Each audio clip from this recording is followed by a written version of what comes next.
حضرت نوح کی قوم نے جناب نوح کو بہت ستایا حضرت نوح علیہ السلام۔ حضرت نوح نے دعا کی، اللہ یہ بہت ستا رہے ہیں، تو ان پہ عذاب ڈال۔ حضرت نوح نے دعا کی، اللہ نے کہا ٹھیک ہے عذاب ڈال دیں گے، ان کو عذاب میں گرفتار کریں گے۔ حضرت نوح علیہ السلام نے دعا کی، اللہ نے قبول بھی کر لی۔ لوگوں کا خیال یہ ہے کہ ادھر دعا کرو اور فوراً ادھر قبول ہو جائے، اور نہیں قبول ہو تو بولے اللہ تو معاذ اللہ ہماری سنتا ہی نہیں، استغفر اللہ۔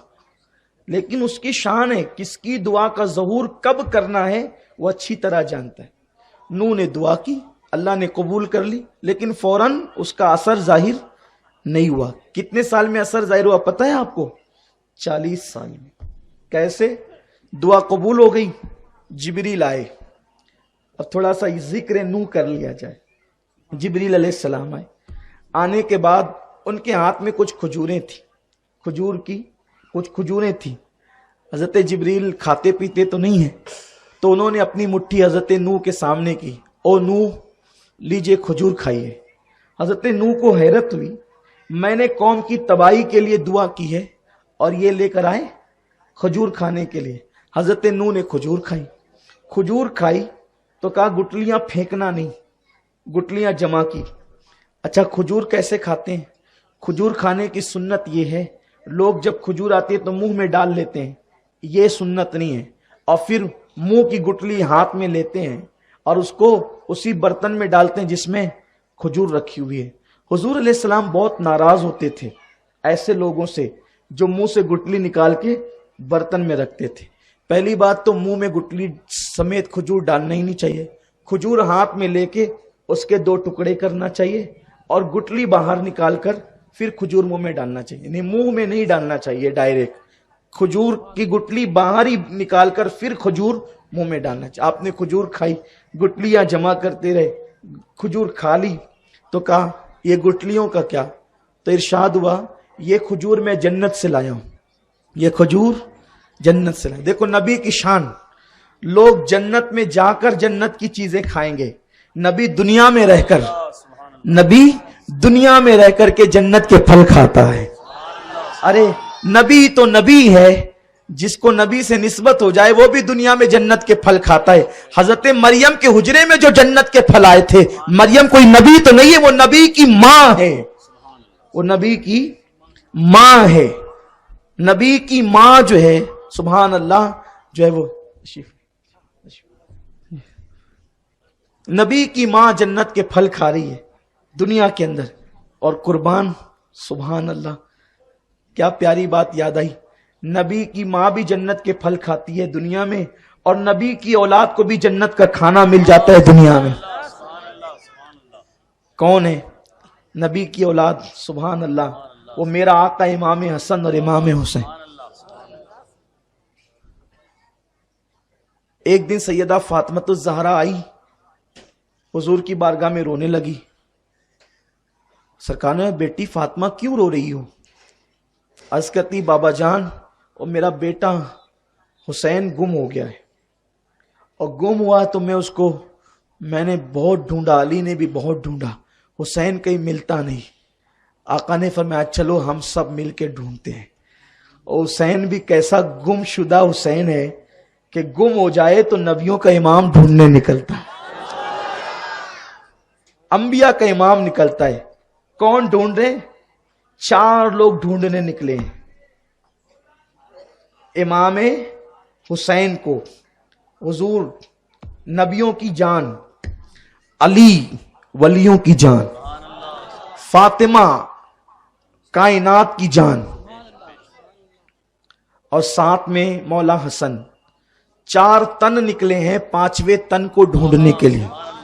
گویا کہ حسین ملے تو ہو جاتے 5 تن، یہ حسین کی شان ہے۔ ڈھونڈتے ڈھونڈتے اب حضور کو تو پتا ہے نا، عالم غیب ہے حضور کو پتا ہے کہ یہ ہے کہاں۔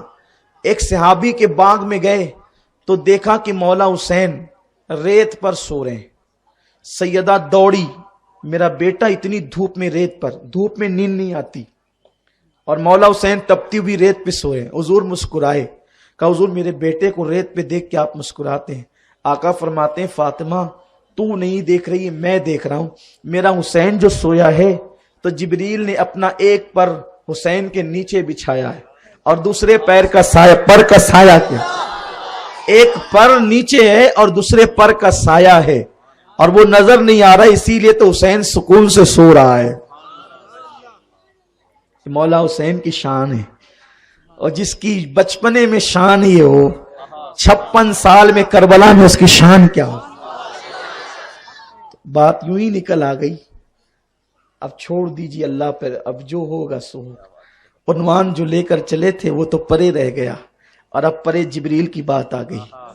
ایک پر نیچے ایک پر اوپر، یہ باتیں ہو رہی تھی. باتیں سن کر کے حسین اٹھ گئے. مولا حسین بیدار ہو گئے، نیند سے اٹھے، سیدھا ماں کو، نانا کو، بابا کو دیکھا تو اب مچل گئے.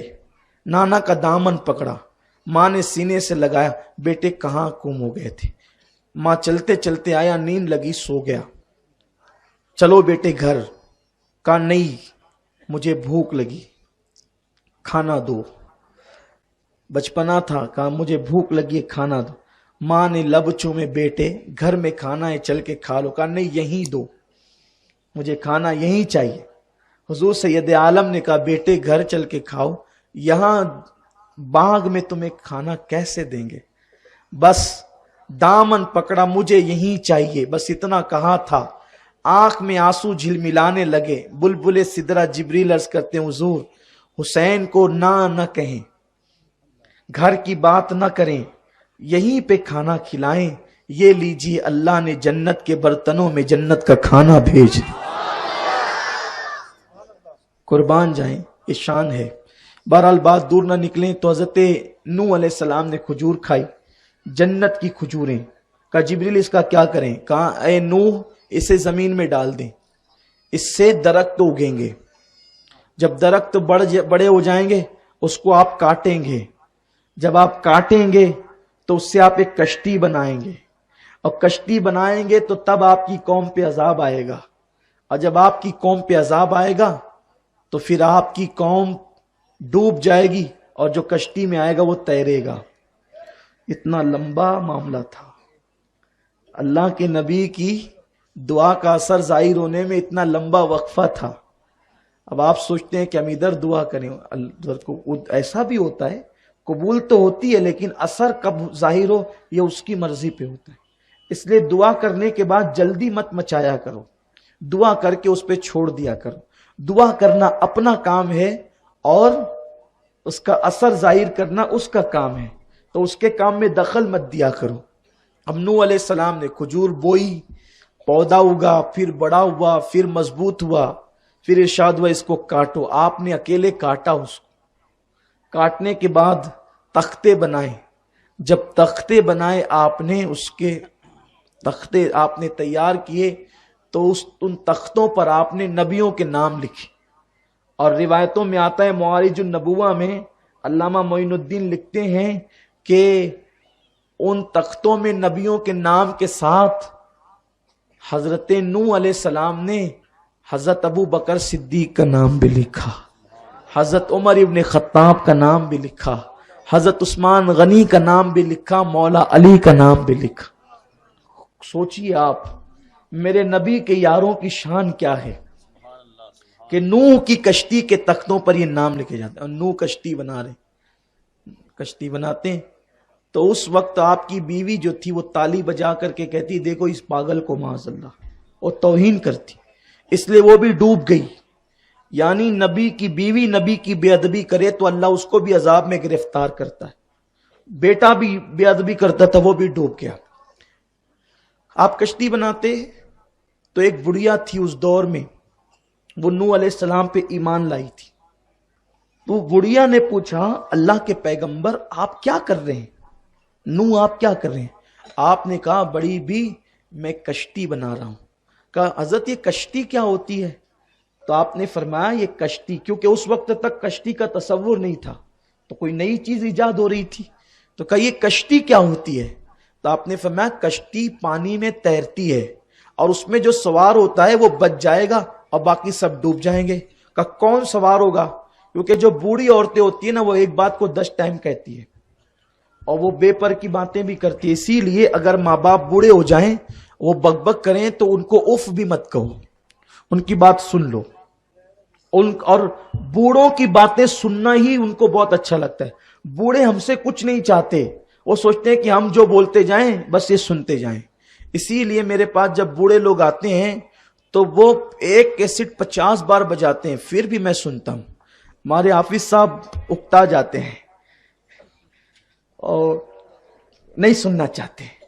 میں ان سے کہتا ہوں سن لو بھائی, کیونکہ بوڑھے لوگوں کی باتیں ایسی ہے کہ کسی کتاب میں نہیں ملتی ہے نا. ہمارے نوجوان یہ مبلغین بھی بوڑھے لوگ آتے ہیں تو وہ اٹھ کے ادھر ادھر ہونے لگتے ہیں. میں بیٹھ کے سنتا ہوں, کیونکہ بوڑھوں کی بات کان دے کر سننا یہ بھی میرے نبی کی سنت ہے. حضور صلی اللہ علیہ وآلہ وسلم کی بارگاہ میں حضور مقام جعرانہ میں حنین کا مال غنیمت تقسیم کر رہے تھے تو دیکھا کہ سامنے سے ایک بڑھیا آئی, اور جب وہ بڑھیا آئی تو حضور اس کو دیکھ کے اٹھ کر کے کھڑے ہو گئے. صحابہ نے کہا یہ کون سی خوش نصیب بڑھیا ہے جس کو دیکھ کر حضور اٹھ کر کے کھڑے ہو گئے. تو حضور علیہ السلام اٹھ کے کھڑے ہوئے, اس کے پاس گئے اور اپنی مزمل و مدثر والی چادر اس کے لیے زمین پہ بچھا دیا. وہ بڑی بھی بیٹھ گئی, حضور اس کی طرف کان دے کر کے سننے لگے. وہ بولتی رہی, حضور سنتے رہے. لوگ ادھر بے چین ہو رہے تھے کیونکہ مال غنیمت تقسیم ہو رہا تھا, اور آقائے کریم سب چھوڑ کر اس بڑھیا کے پاس بیٹھ گئے اور خوب اس سے سننے لگے. بس سن ہی رہے تھے. جو سب کو سناتا ہے آج وہ سن رہا ہے, بلکہ جس کی خدا سنتا ہے قل کہہ کے اپنی بات بھی لب سے تیرے سنی, اللہ کو ہے اتنی تیری گفتگو پسند.